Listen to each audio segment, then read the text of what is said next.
Hello, welcome to the channel. My name's Jamie, I'm from the Drum Den, and today I want to talk about what's in my stick bag. So all the things I bring with me to gigs and accessories and other bits and bobs that I might need when I'm out gigging. So yeah, let's get straight into it. So the stick bag I've got is a protection racket one. It's a really nice one. I've had it for a few years. I can't remember how much I paid for this now, but I've looked after it and it's been really great. So the first thing that's in my stick bag is drumsticks. I know, crazy to think, right? But so my preferred sticks of choice are 7As. So I've got 3 pairs in here. So I normally use ProMark, but I've got this brand, which is the German brand, which I've been using recently, Rossetti percussion. I got it from a local music shop. They're great. So I've got these. So yeah, sticks. Having, don't just if you're playing a gig, don't just have one pair of sticks. Always carry spares. I'll stick one on the bass drum. I'll try and stick one maybe near the floor. So if I do drop one or break one, I can grab another one while performing, and hopefully nothing will be affected. So the next thing is I have a pair of hot rod sticks. So if I'm playing a softer beat, maybe soft rock or an acoustic song, and you just don't want that heavy hitting sticks, but you still want to, the drums to come through, these are really good. These were only cheap ones. These are unbranded. They cost me about £6 or £7, and yeah, they do the job really well. All right, so next up I've got is a pair of brushes. So these are kind of, I'd say, posh ones. These are ProMark TB5s. So they go all the way in and they extend all the way out. Again, if you're playing an unplugged gig or you're playing softer music, these are just really good to have. I don't use them too often, but they're really nice to have, and it's nice to have a good pair as well. So yeah, always handy to have a pair of brushes. And then last pair of sticks, I do have a pair of mallets. So I use these for sort of tapping on cymbals, so you get that kind of splashy, atmospheric, nice sound, again for sort of softer music. But what's cool with these are just stags, so they're not like the top end ones or anything like that, but they're actually double sided, and they also are sticks. So I prefer thin light sticks normally, but if I'm playing a heavy rock or maybe a metal song or something like that, and I just want to give it a bit of extra sort of punch, these thick sticks, I can turn them upside down and I can use them. But yeah, I mainly use them for this side, for the mallets, for mallet ends. But yeah, got these as well. So now we're getting into the accessories part. So I do have a front pocket which I put a lot of stuff in here. It might be very hard to see. I know the light is not the best in here. But I've also got just little compartments here which I can put stuff in. So yeah, first thing I do, so I literally, what I keep is just the backs of old set lists. So from gigs, some of this one's from like 4 or 5 years ago, and I just fold them inside out. There's lyrics on that one. That's an old set list there. So yeah, what I do just for the back of them, and I also take a pen. So there's any last minute changes to the song, say okay, we want to play double chorus on the last beat, or the set list song structure changes, I can make a list on here. Normally the band I'm playing at the minute, the set lists are always printed out and I don't have to do this, and I also have a Zoom mixer with the set list built on it with the backing tracks and the click track all set up. But just of habit, I always take a pen and some scrap paper just to kind of take notes for anything. Or yeah, sometimes if we're playing a new song and I'm still not fully learned it as maybe much as I'd like to, I've got the song structure on there as well. It's just good, just nice to have, just in case you need to write any notes or anything. Okay, so really important parts. I mean, they're all kind of important in their own way, but this, my hi-hat clutch, a spare hi-hat one. Now, if I was better at editing, I would have like a shining light and have like oh kind of music, like a jingle. This has saved me more times than I would like to admit. It's so important always to have a hi-hat clutch. You might have an existing one, so you are taking your hardware. It breaks, there's bits missing, you've got a spare one, straight on, it's all good. And if you're using someone else's hi-hat, again, just easy to use your own. Some people don't like to share these, so it's always good to have your own. And when it's better with the changeovers as well, because when you can literally just take it off with the clutch on, and then you can pack it down the side. So yeah, really important to have hi-hat clutch. Alright, so before I go any further, I need to show probably the most important accessory. I don't want to leave this to the end because people are like, why have you left that to the end? So that is your trusted drum key. So I never ever want to be at a gig without one of these. So I'll normally have at least two. I might put one in my snare and my cymbal bag as well. You can, there is a hole in this one, you can attach them to your keys, or maybe leave one in your car or something. Definitely always have one of these and always have a spare.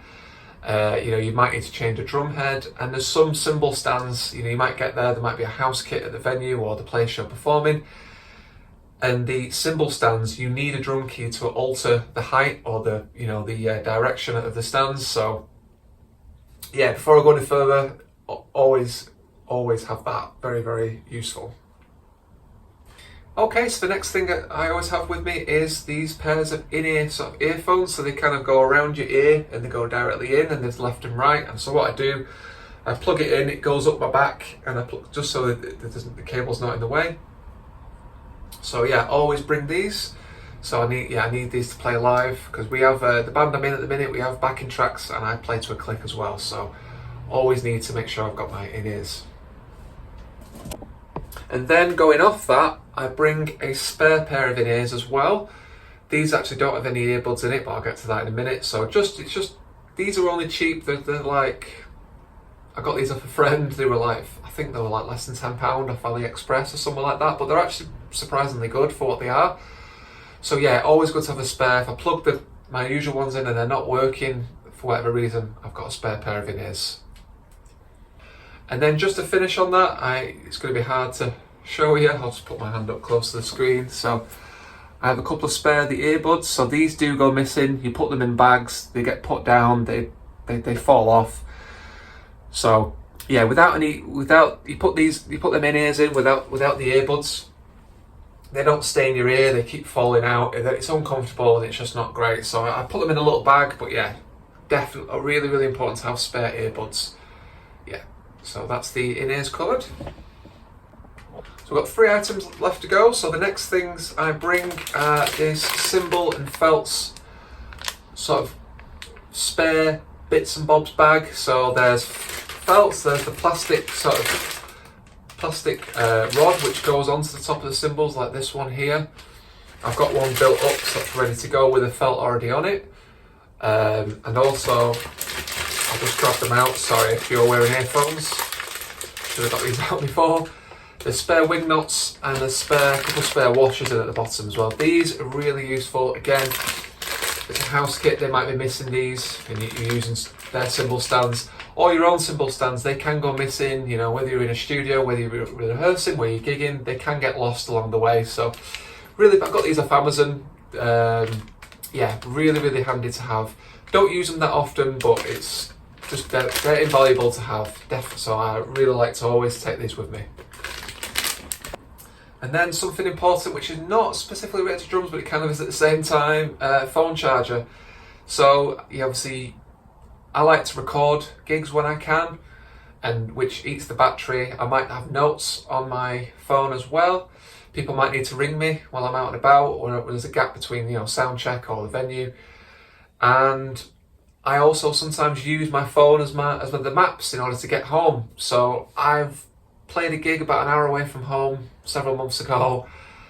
I didn't have my phone charger, my battery died, and yeah, I had to, luckily the bass player lives fairly close to me, so I just kind of followed him. We went on a bit of a convoy to get back home. So I don't want to be in that situation again, so I try and always bring my phone charger. Yeah, always handy to have.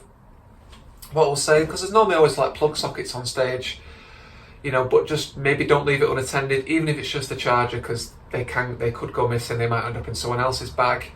Yeah, but when you're performing, while you're there, it's really, really handy, even just to give your phone a little bit of a boost. So it's, yeah, always good to have a phone charger. And the last item I've got to show is just a torch. So obviously when you're on stage, it can be really dark. There's bits and bobs, there's cables everywhere, so it's just good to have. Or if you lose, you know, one of these cymbal washers or a wing nut or anything, that they ping off and they always go really how do they always travel so far away? It's extraordinary.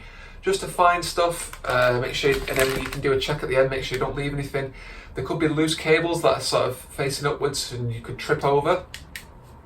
And you can either hurt yourself and you're going to be in pain and you might not enjoy the gig, or even worse, you could fall over, hurt yourself and maybe land into someone else's, another musician's gear, their keyboard or guitar, and knock something over or damage something, or knock over a microphone stand, and you know that's the sound engineers or whatever. So yeah, I kind of sounds a bit funny, but when I'm on stage I kind of walk like an astronaut on the moon. When it's dark and I'm not really seen, sometimes the drum kits can get pushed right back into the corner and it's a tight squeeze getting in and out. Just take your time, just be really careful, try not to bang or knock into anything, and you've got the torch. Obviously you've got the torch on your phone as well, but yeah, really it's handy to have just to cover yourself that way. So that's pretty much everything I carry in my stick bag. There are probably a couple of useful pieces missing that I've not got at the minute. If you are drumming yourself and you think, how have you not got one of these items, you know, that I haven't mentioned, let me know in the comments below. I think of a multi-tool, that looks like an Allen key set, and it's got the Phillips, the flathead, the Allen key.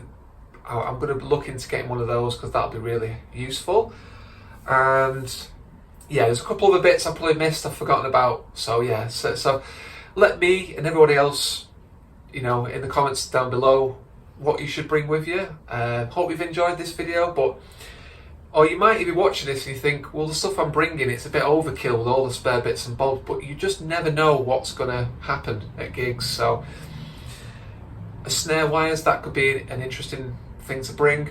I'm in the process of purchasing a second snare, and I'm going to bring a spare snare with me, so I'm not going to have the bits and bobs that maybe goes like that, just so if anything happens to my snare and anything breaks on it, I've got a spare snare drum ready to go and I can stick it straight on. It might not sound the best, but it'll get me through the gig. That's kind of my thought process behind that, so that's why I don't have any snare accessories. But yeah, that's the end of the video. Thank you very much for watching.